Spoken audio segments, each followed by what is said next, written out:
My name, as you heard, was Edward McCousher. My nickname's Ted. I've been representing the 40th District for 12 years now.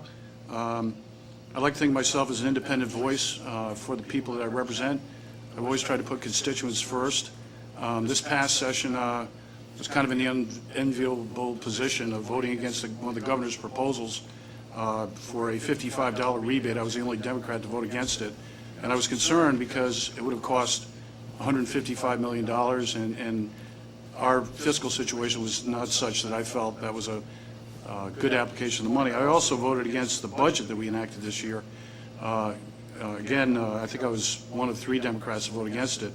And the reason I did that was because it did not address future deficits that are forecast for the next fiscal year, and I felt that was important. It also did not do anything to create a sustainable budget. I am in favor, however, of a number of things. I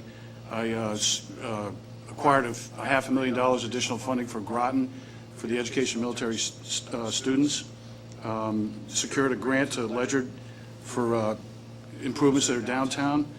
I recently worked with Diana Urban to return the Amistad to Connecticut.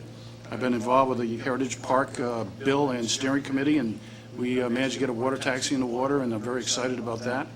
I've also been involved with efforts for additional money for education. Thank you, Mr. McCousher. Yep. Mr. Scott? Hi there, I'm John Scott, and I want to thank the Chamber of Commerce, the League of Women Voters, and the DAY for hosting this event tonight. The Democrats have been running an anti-Foley TV ad this week whose tagline is "just another Republican who doesn't care about you." It's that broad brush of implying that all Republicans don't care that really upsets me. As a small business owner with 12 employees, I care that the business decisions I make could have a direct impact on the business and their ability to remain gainfully employed. I care that economic conditions in the state have severely impacted my clients, both in their personal lives and in their working lives, which brings me here today hoping to make good and positive changes in Hartford. I care that Groton has been hit terribly hard by decisions made at Pfizer and EB that will soon have a direct impact on our property tax bills and on our ability to attract and keep paid jobs in our community. I care that Groton has one of the worst reputations for economic development in the region, and have lobbied hard for the creation of a Groton RTM Economic Development Corporation that can be used to change the discussion and improve economic development in town. I care about our community and have given my time to the Groton Rotary Club and have spent untold hours working hard to raise money for our scholarship and social service projects that directly impact Groton. I am not another Republican. It's time for change in Hartford, and I hope to earn your vote. Thank you. We have collected questions from the audience, and also we asked for questions submitted to theday.com. So we will group them according to the topics that people have asked us to inquire about. The first question goes to Mr. Scott first. The economic climate in Connecticut has not been doing well, especially in this region. What is your vision for an economic renaissance to change the trend and bring Connecticut back to better times? Well, I've been very concerned about the economy here in this region. I think there's lots of economic opportunity. We have the Mystic Oral School property on the Mystic side of town. We have the Pfizer property that is being turned into essentially a green field for us to use after they're finished tearing down that wonderful lab space. You know, I've been, as I said in my opening remarks, I've been really concerned about it. I've created a task force, and I'm the chairman of the task force for an economic development corporation. Perhaps the state of Connecticut even needs to have some form of an economic development corporation, some third party to analyze what's going on in the state and call people out for misdeeds and process and things like that. We desperately need to improve economic conditions here in the state. Thank you. Mr. McCousher? Thank you. Well, I've been working on that very thing. One of the important initiatives that we had this past year was getting lab space in a former Pfizer, well, it's still a Pfizer building, but Cure is going to be using that to incubate biotech and other technology businesses. And there was a turnout recently of one of the 50 entrepreneurs who were very interested in it. I mean, one of the things that we've had in this area has been a tremendous amount of scientific and technical skilled people, and we've lost or misplaced a lot of them when they've been laid off by Pfizer.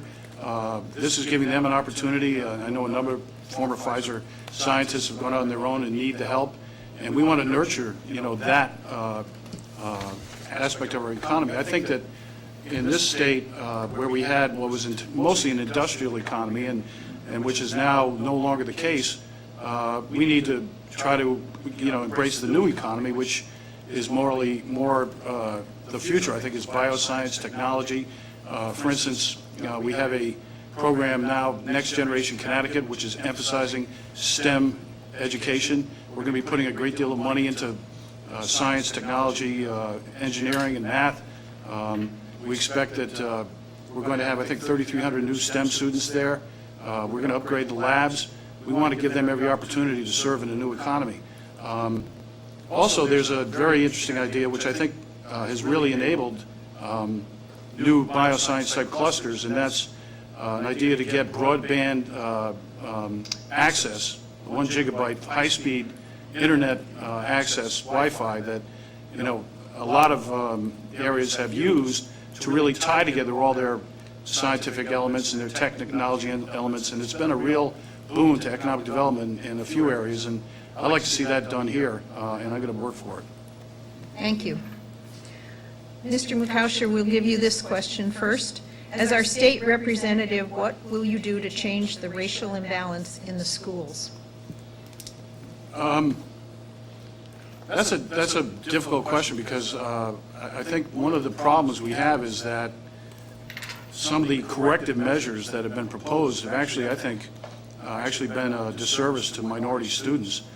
We have an imbalance at the Kolnaski School that the state has required us to address under a statute that I don't think is really current with the law that is now the law that the Supreme Court has established. And so you may have people who would otherwise be going to the newest school in town and getting the benefits of all the available assets that are there, and they're being moved elsewhere. So I'm not sure that, I know the Supreme Court has said you can consider as one aspect of a balanced school system, racial imbalance, but I think that in many cases this is not helpful to our students. So I think we need to get current with the state of the law. I think we need to look at economic aspects of underachievement. I think we can blend our student body on other bases, not just racial. Thank you. Mr. Scott? I was chairman of the Phase 2 School Design Committee a couple of years ago here in Groton, and racial imbalance was a real issue and a real factor that we had to consider. I'm certainly not as aware of all the ins and outs of the problem on the state level, but from our level, it resulted in us having to build, in my opinion, larger, more expensive schools. Instead of having 3 middle schools in Groton, we end up having 1 middle school. I think that's ultimately where we're going to end up going. So it's certainly something that is a factor in how we operate in town, and it'll be interesting to learn more about it when I get to Hartford. Thank you. Someone in the audience would like to know your views on the new ferry service on the Thames River, which is apparently very popular. Mr. Scott, you go first. The Heritage Park program, I think, is a really neat economic development opportunity for us here in Groton. I served for a while on the City of Groton Economic Development Commission that was responsible for looking at Thames Street and the Five Corners neighborhood. And the concept of having something that will bring people down to Thames Street I think is amazing. There's so many opportunities for development on Thames Street. We certainly need to get some of the property owners down there to make some decisions regarding development choices, but I think it certainly brings significant opportunity to our community. And I think there's opportunity for this Heritage Park program to even be expanded to include more of the river. Right now it's a ferry that's shuttling people back and forth between Groton and New London, but I've heard discussion that it would even be interesting to have it go as far up the river as Norwich. So I think more to come on that, but I think it's a great program. I'd like to ask what you think about options for funding it. Yeah, that, funding is always a difficult thing in this economy and coming up with the money, but in some circumstances, sometimes you got to spend some money to make a little money, and if it's something that will encourage economic development, I'm absolutely in favor of it. Thank you. Mr. McCousher, what do you think of the ferry idea, and how do you think it should be funded? From the outset, when we started reviving the Heritage Park concept, the part that really excited me and was part of the urban design workshops plan was a water taxi. And what struck me about it was that is the one aspect that will unite the entire concept of the park and all the attractions on either side of the river, but even more so, purely as an economic development tool, I thought that it was going to be perhaps the best thing that we've tried, in this area for quite a while, and it suits what we're trying to encourage. We're trying to encourage regional responses to economic development, to services, and ultimately it was a collaboration between New London and Groton. It was really popular. I was so excited about it because, when you sort of envision something, you see it, and people are going to, you believe they're going to like it, and we had an overwhelmingly positive response. So in terms of funding, I mean, we barely pulled this off. I'm on the steering committee. The Avery Cop House created this whole revival, and we had to really fight hard to get, enough assets to do this for a couple of weekends. We're going to be working next year. I'm told we're going to have state funding for it. I always wait to see if that happens. And we have subcommittees right now of our steering committee that is going to spend time, among other things, investigating how we fund it. There are people I've had expressed to me an interest in doing a commercial business to do the taxi. So we'll see. But I think it's an essential thing. I think probably the one thing that will really make Thames Street bloom is having that kind of traffic with such ease, coming from wherever, the subbase, New London. It's going to be great. Thank you. Next question is for you, Mr. McCousher. Do you support the gun law that was passed in the wake of the Newtown shooting, or should it be repealed? Short of repeal, what changes, if any, would you propose? I did support the gun law, and I have to say that in all the time I've been in Hartford, that was probably the most difficult, and because of the controversy over it. I mean, it was a very, very difficult situation to have to respond to the death of all those children. But it was also very difficult because, people have very strong ideas about their rights as gun owners, and I respect that. The Second Amendment says that they have a right, to bear arms, but there are regulations and there are conditions of bearing arms that, our Supreme Court has said are legitimate. I felt that background checks was a no-brainer, and I'm not sure why we haven't been able to do that. I felt the limitation on magazines was important. That would have saved lives in that instance. I know a lot of gun owners were quite concerned about it, expressed that to me. I saw some of them after, and they seemed relieved that what we did was commonsensical and was not intended in any way to divest themselves of their guns. Thank you. Mr. Scott? The tragedy in Newtown was just unbelievable to witness, and an incredibly sad time in our state's history. I am a concealed carry pistol permit holder, and I do own a gun. I have registered the weapon under the new state law. I would support amending or repealing the law, because I feel that the law really won't do anything, or didn't do anything, to prevent another Newtown-like tragedy from occurring in the future. I think the missed opportunity was laws to address mental health care in the state. I think most of these incidences that happen, whether it be the Newtown situation or other schools that have had attacks like that in the United States, I think it's all been based on somebody with a mental health issue. So I would support legislation that addresses those mental health needs. Mental health legislation for grade school children.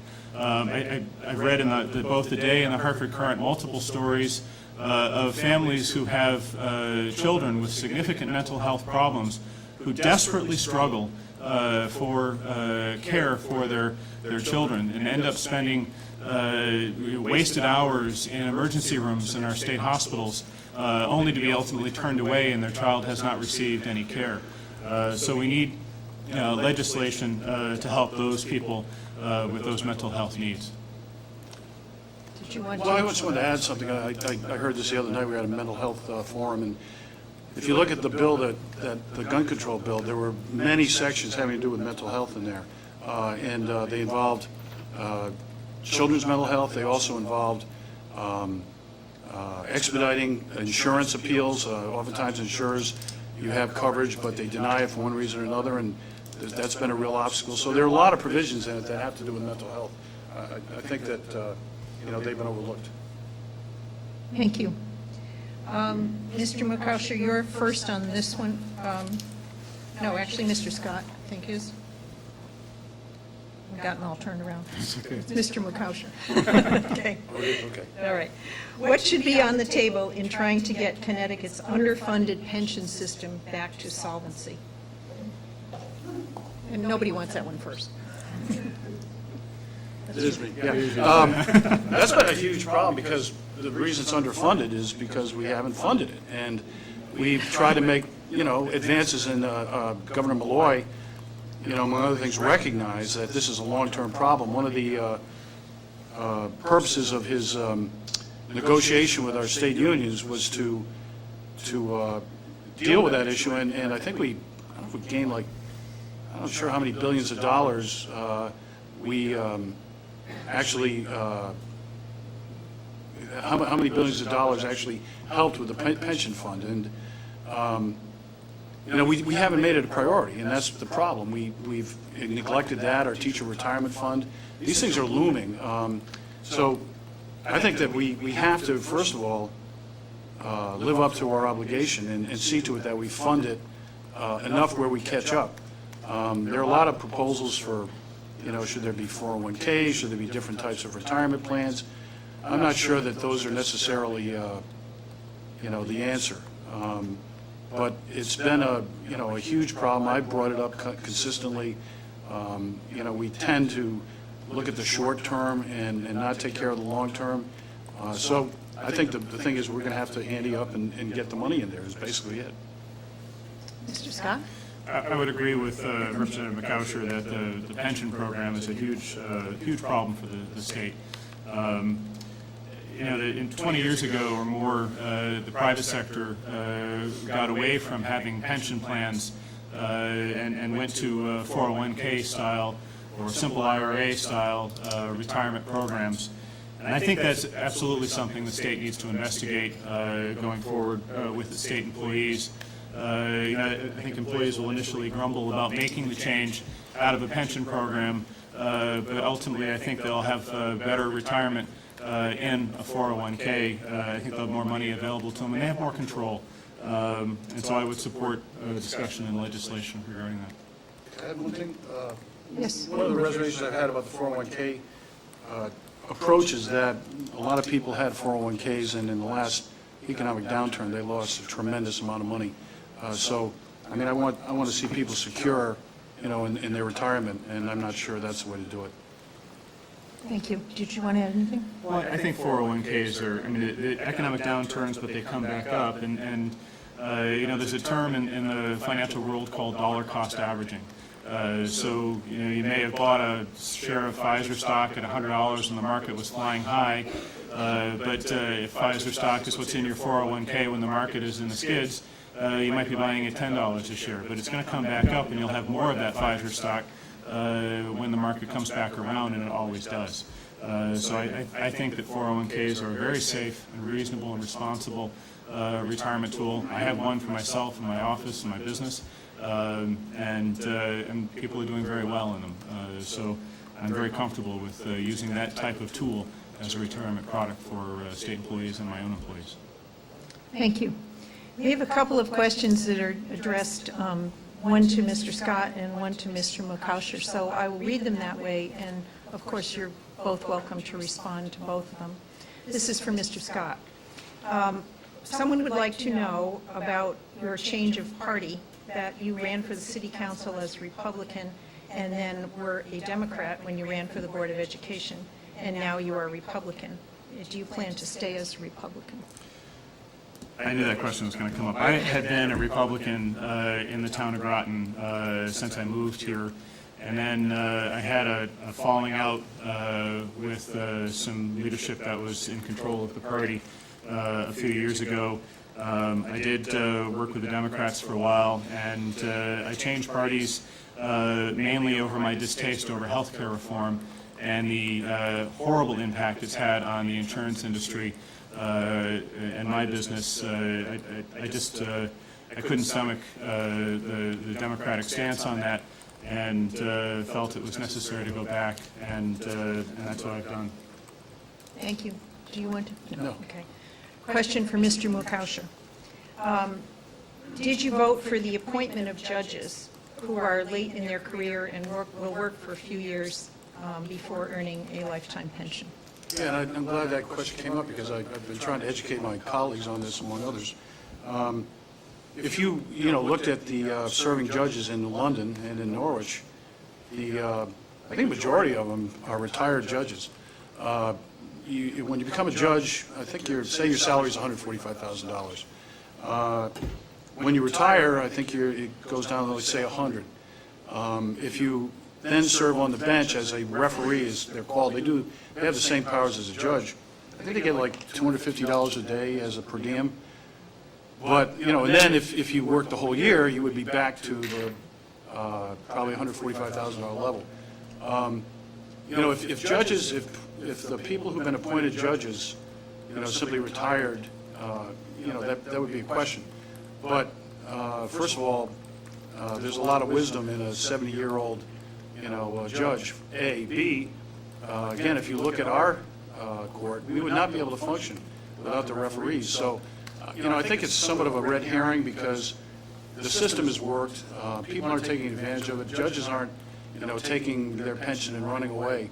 They're serving, and we have judges in our 80s, I think, still, and doing a good job. So I just think it's a misconception. Thank you. Did you want to address that? No. Okay. Two questions have to do with driving through our region. One is, would you support tolls as a means of raising revenues for the state's highway and mass transit systems? And secondly, what legislation would you propose to ease the congestion on Interstate 95 and other vital highways in the state? I think we're at Mr. Scott to answer first. Tolls are an interesting question. Having grown up around here, I remember the days of tolls on 95 and tolls on the Mohegan Pequot Bridge and tolls on 395, which was Route 52. It's almost a trivia question now. What was the original name of 395? Actually, I was reading a little bit about it this afternoon, and I guess back in the day, it brought in around $72 million a year in income, which in the 1980s was a heck of a lot of money. I think it's definitely worth considering, and I think I could support toll booths. And the reason for that is I think we need to do something to stem these constant increases in our gasoline and fuel taxes. And from an economic development standpoint, you look at the cost of diesel fuel alone.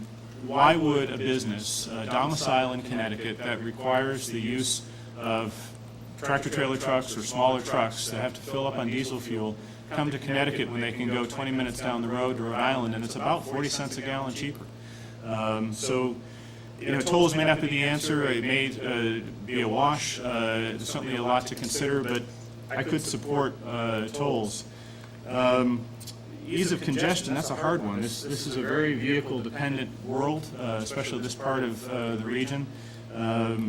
We have done some things with mass transit and trains here in Connecticut.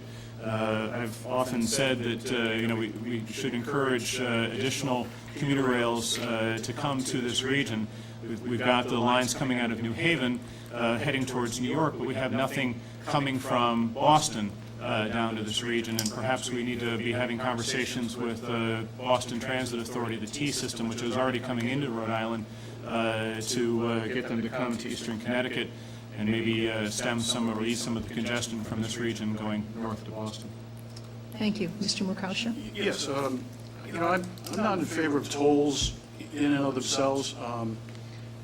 First of all, we already have enough congestion on the highway, and I know you can have smart passes and things, but not everybody's going to have one. So, we have a terrible situation on Route 95. Now, the one way I would be in favor of it is, and I've been bringing this up for quite a while, Route 95, the DOT did a study back, I don't know, 2006 or 8, and they basically said that it's going to be a parking lot by 2030 something, and it is a parking lot a lot of times on the weekends around here.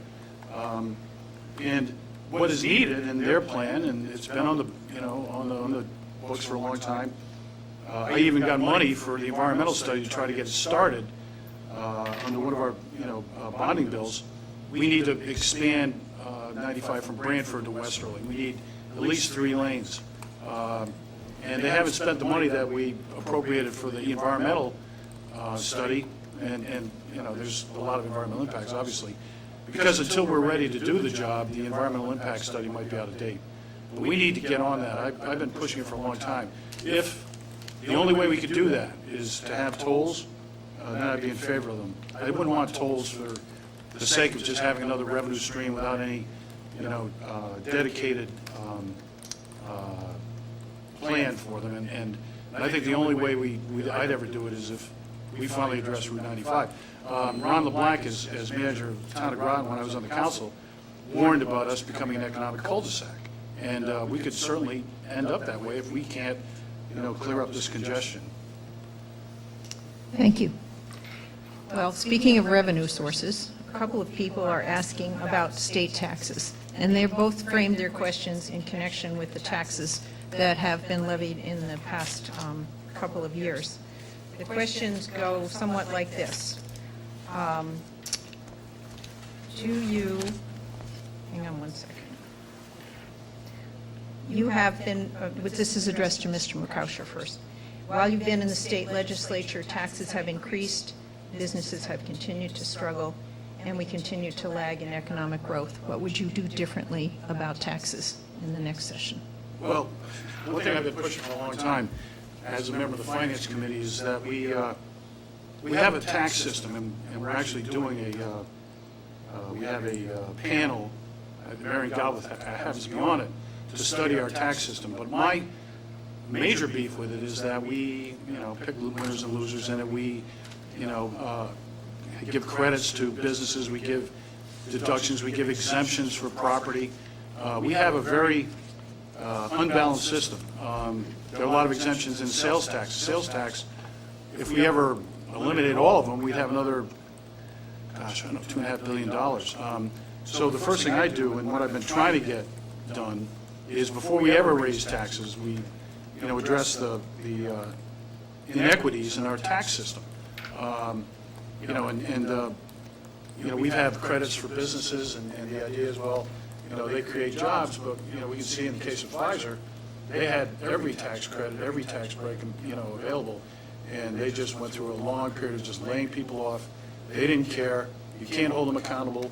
So that would be my first step. I'm sorry, I don't remember if there's anything more that in the question I didn't. No, is what would you do differently for taxation in the next session? Okay. Yep. Thank you. Mr. Scott?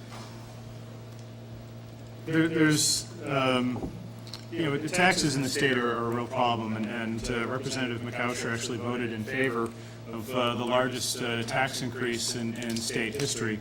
So I wish he had thought differently about taxes, or thought like he's thinking now about taxes then as he is now.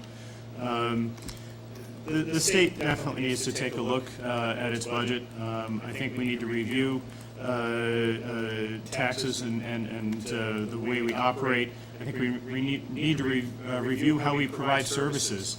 There's a saying, the more government does, the less it does well. So I think we need to review the services and see what we couldn't do better with the private sector.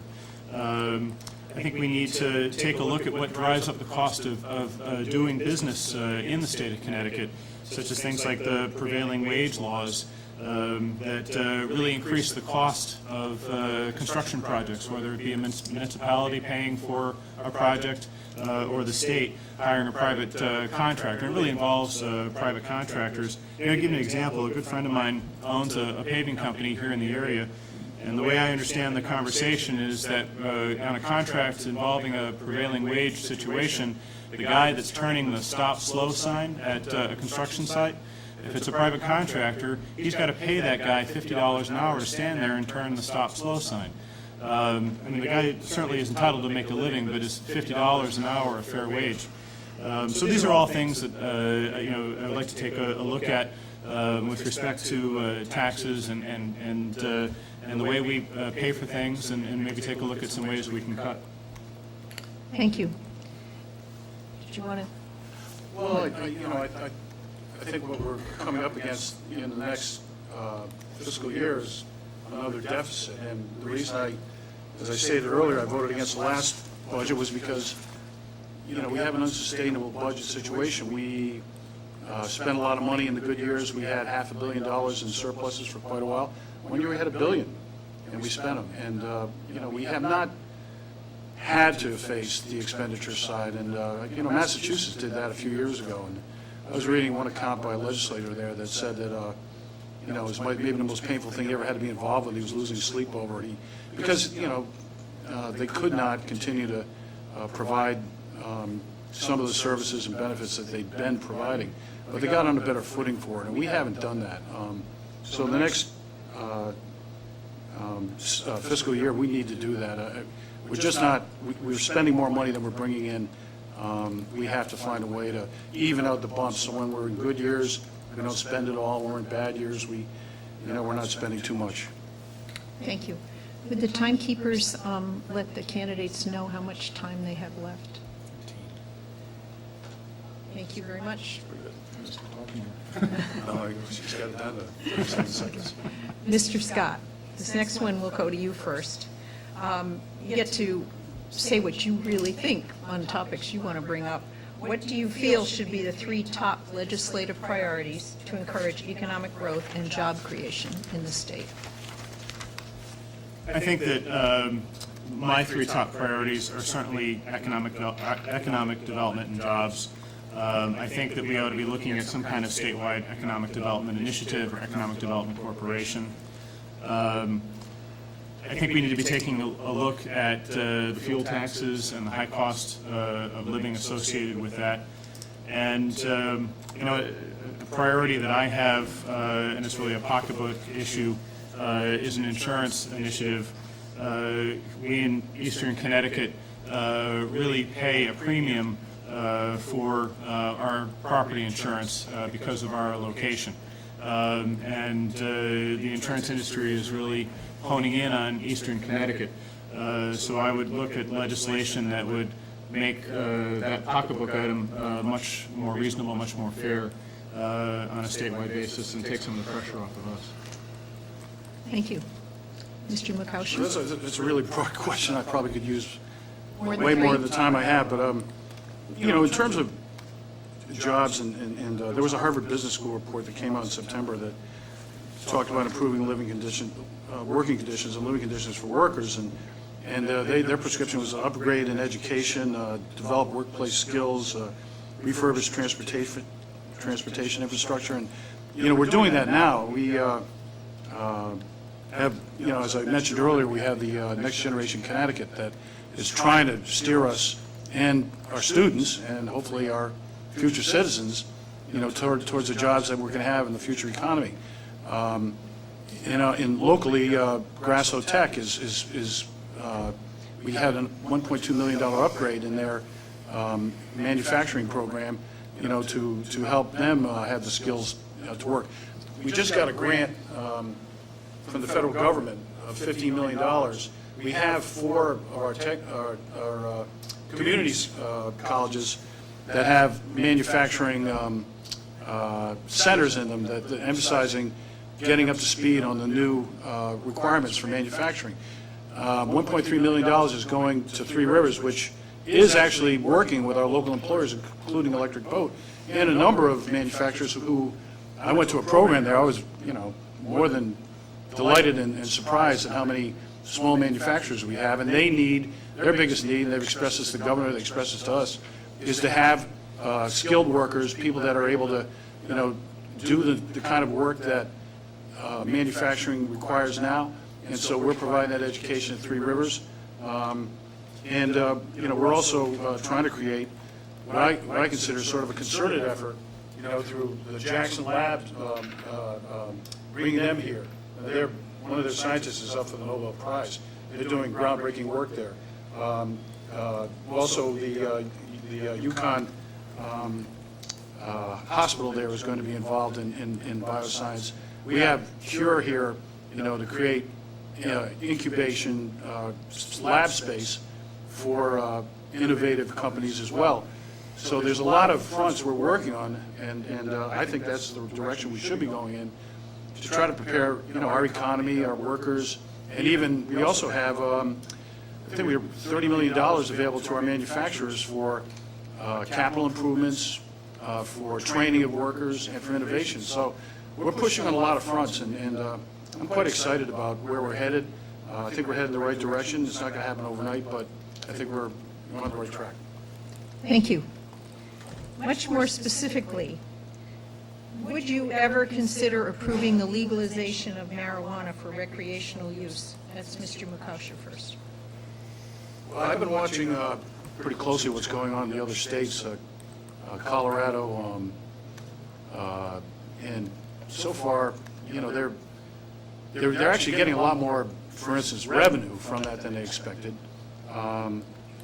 But, I'm not entirely convinced that's what we should be doing. I actually voted the last medical marijuana bill that we voted on, and we passed it. And I had voted for every prior medical marijuana bill, but when I looked at the details of this bill, it essentially was putting in the infrastructure for what looked to me like an eventual legalization of marijuana in an industry, because it requires so much investment in the growing areas, and $2 million in cash put up, and I just saw that as like a foot in the door, where we'd almost just be one small step away from legalizing. So I voted against it.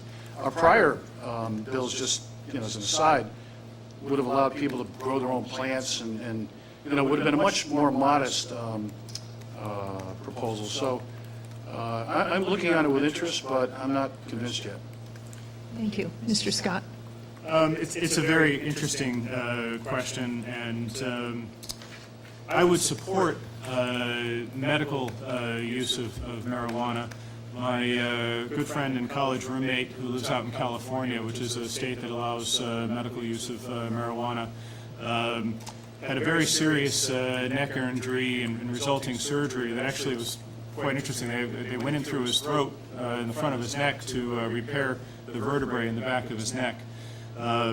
He was pretty much living on pain pills and was concerned about a growing addiction to the pain medication.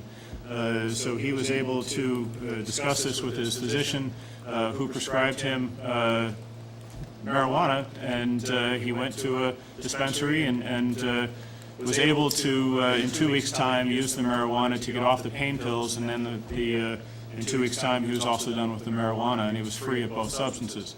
As far as recreational use, I'm not convinced that I could support legalization of recreational use of marijuana. Thank you. I have one more thought on.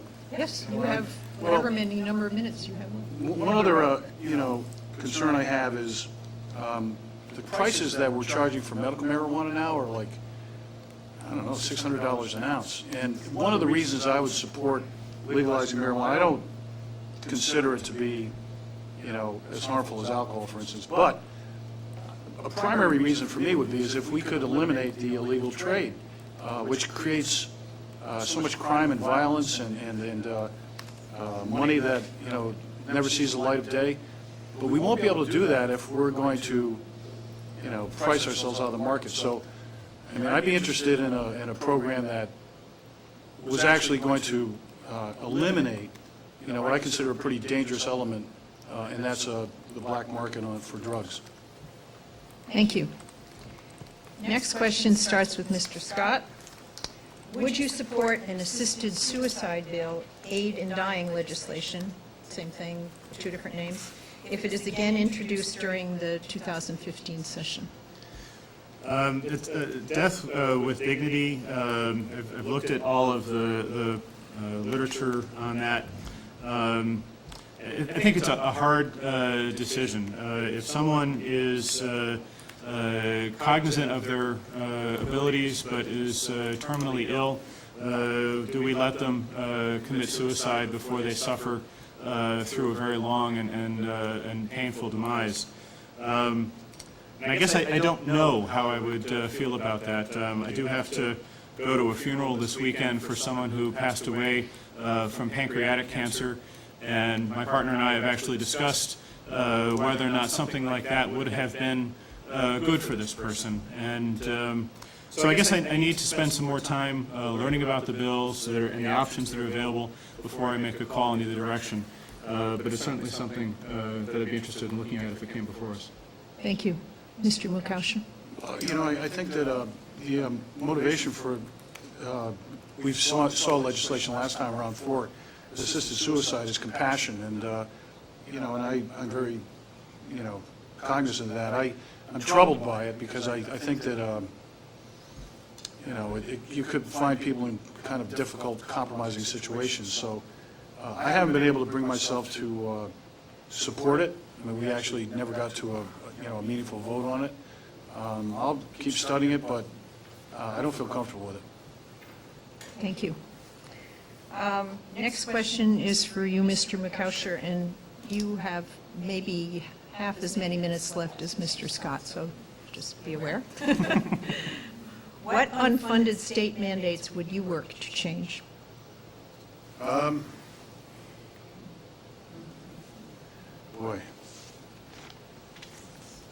I think there's so many that I've heard as a counselor,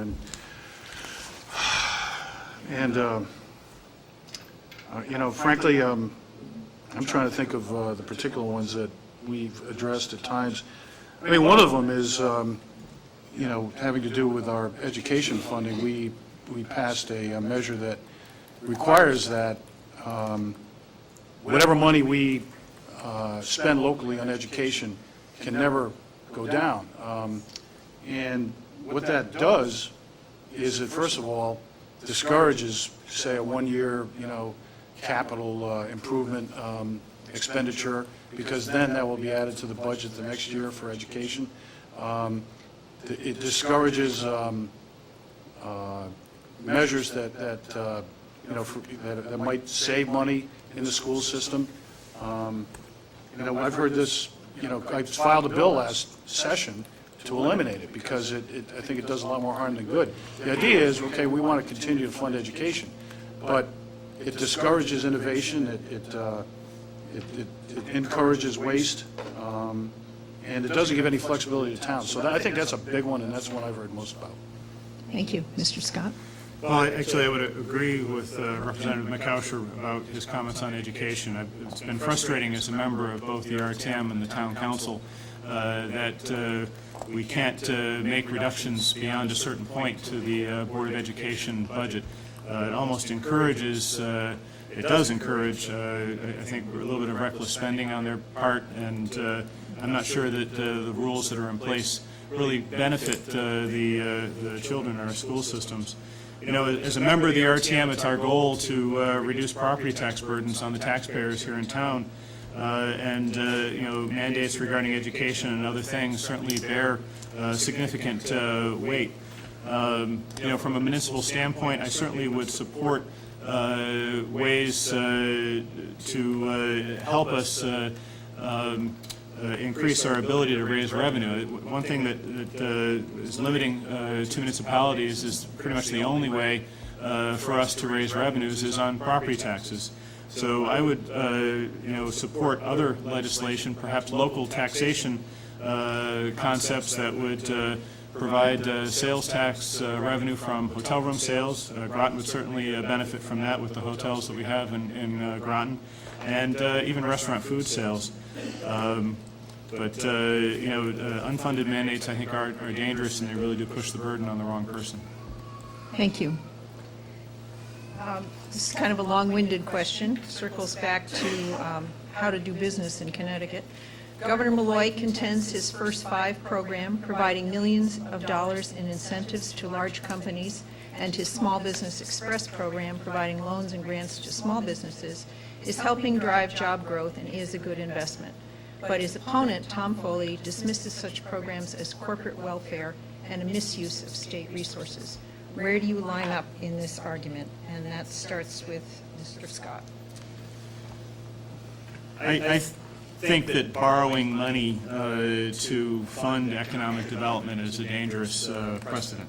The First Five program, and the name of the company is escaping me at the moment, but it resulted in us paying millions and millions of dollars for 300 jobs with no guarantees that those jobs would stay here in the state of Connecticut. The Small Business Express program is very similar. They're borrowing money to make economic investments in the state. I think we need to be looking at other things, the cost of living here in the state of Connecticut, the cost of doing business here in the state of Connecticut.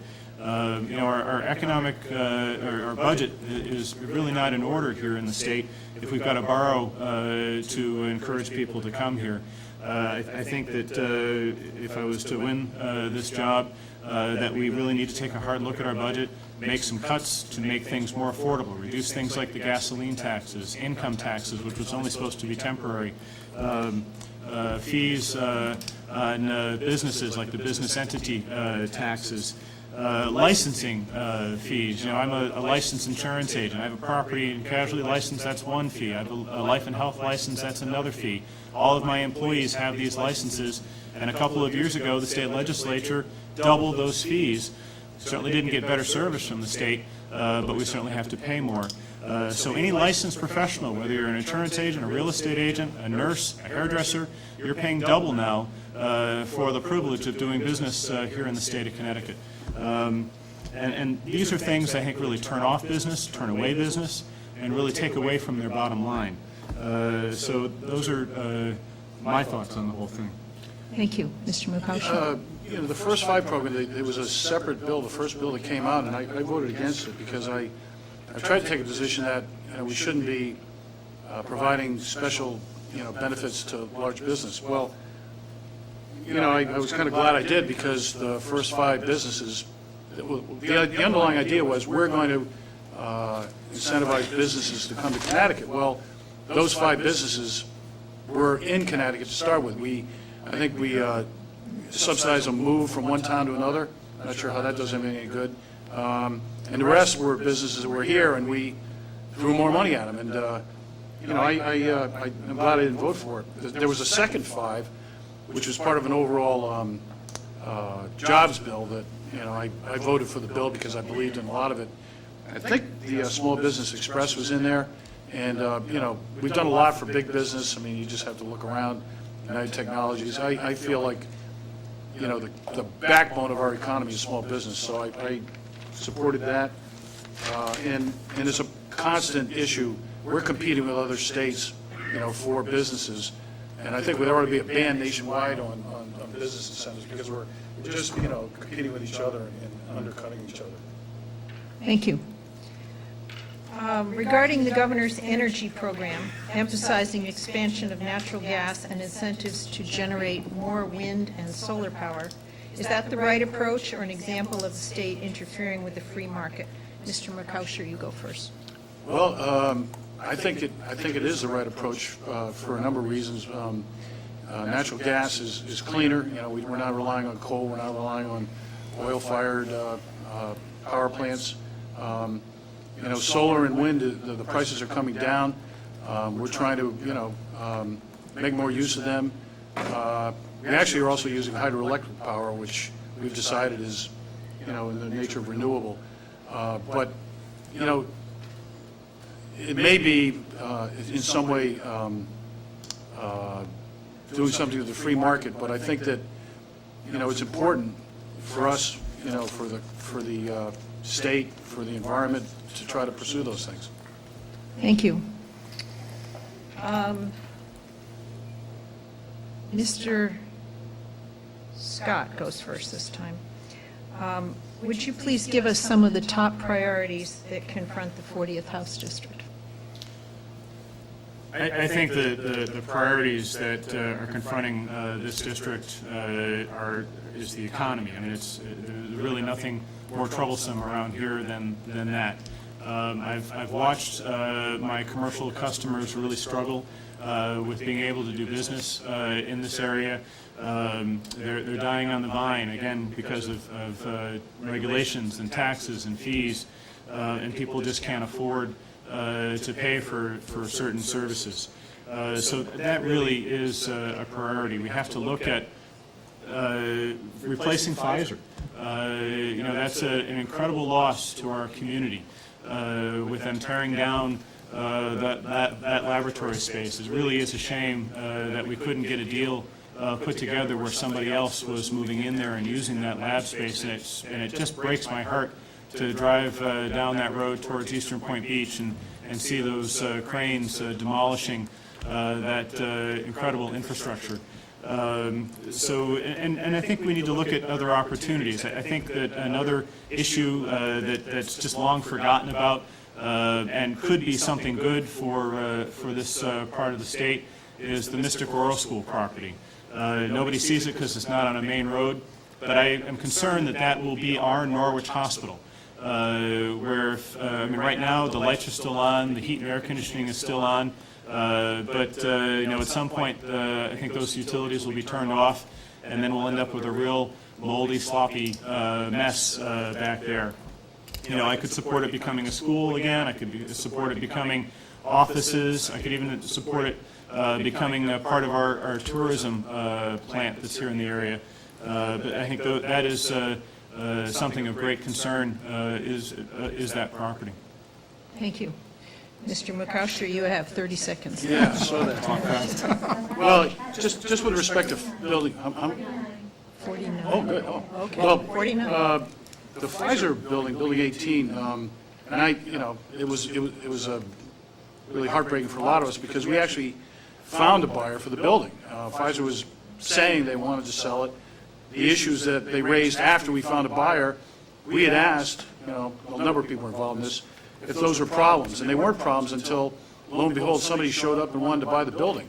They didn't expect that. So, they wanted to tear it down. And that's the bottom line. As far as our top priorities, economic development, jobs, we haven't recovered as quickly as some parts of the state and the country. The Heritage Park idea, I think, is going to be very good for economic development. The Cure incubators, I think, are going to bring us into, the new economy, and I think are going to, turn out great opportunities for people. And we have to watch out for the subbase as well. It might come up again. Correct. Thank you. Well, Mr. Scott, you have 4 minutes to riff if you want. But the question is, what are your primary motivations for running for the seat? My primary motivation for running for the seat is really the experiences I'm having on a daily basis with customers of my business. I'm seeing more and more homes being put up for sale, and people have already left them. They've moved away, and so we're having to write vacant dwelling insurance policies, and that's a significant number, more so than I've ever seen in my insurance career. I've seen a lot of my commercial clients go out of business. It's funny how this economy has kind of ebbed and flowed, and marketing reps will come from my insurance companies and visit, and will ask, and they travel all over the state, they'll ask about how is the economy going in this area. And my response used to be that, well, the economy is a little stagnant. Things that generate insurance premiums, such as sales or square footage and things like that, have been reduced, and payrolls especially have been reduced because they're not doing as well as they were. Now when those same marketing reps come in, the answer is, well, those businesses have closed up and gone away. That is really the reason why I'm running, is we need to turn that around. We need to get people to move back into this area. We need to get businesses operating in this area and really turn around the economy. And I think that's just hugely important for us. Thank you. You want to talk a little longer, or are you done? No, I'm done. If you want to wrap it up, that's fine with me. Okay. I'll yield my minute and a half or 2 minutes, what I got left. All right. Well, you actually get to speak for another minute and give your closing statement. Actually, Mr. Mukaushir goes first on that. Okay. Well, what I'd just like to emphasize now is that my interest is in the future, what can be done in the future.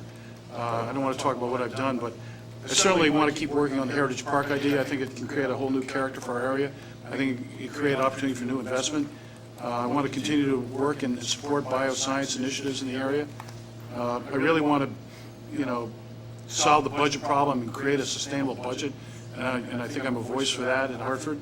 I want to eliminate obstacles to responsible business development. I mean, we have regulations at the state level. We eliminated 1,000, but there's still many hurdles that businesses have to climb, and I'd like to help with that. One of the things I'd like to work on is making restraining orders work.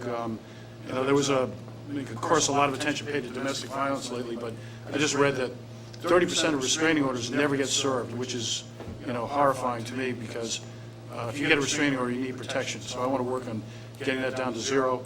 I want to work on broadband, as I spoke earlier. I want to work on the Long Island Sound Blue Plan, because our heritage and so much of what makes this area unique is Long Island Sound.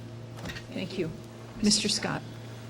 To partially borrow a line from another television commercial playing right now, both Connecticut and Groton can do better. 6 times we have sent Ted Mukaushir to Hartford, and in those 12 years, it is my opinion that he hasn't accomplished very much. In the last 5 years of service to our community, he has earned the reputation of having the worst attendance record of any able-bodied member of the House, having missed as much as 40% of the House votes in the last 3 years of service and 25% last year alone. Our economy is in tough shape. We need someone in Hartford actually showing up, working for the betterment of our community.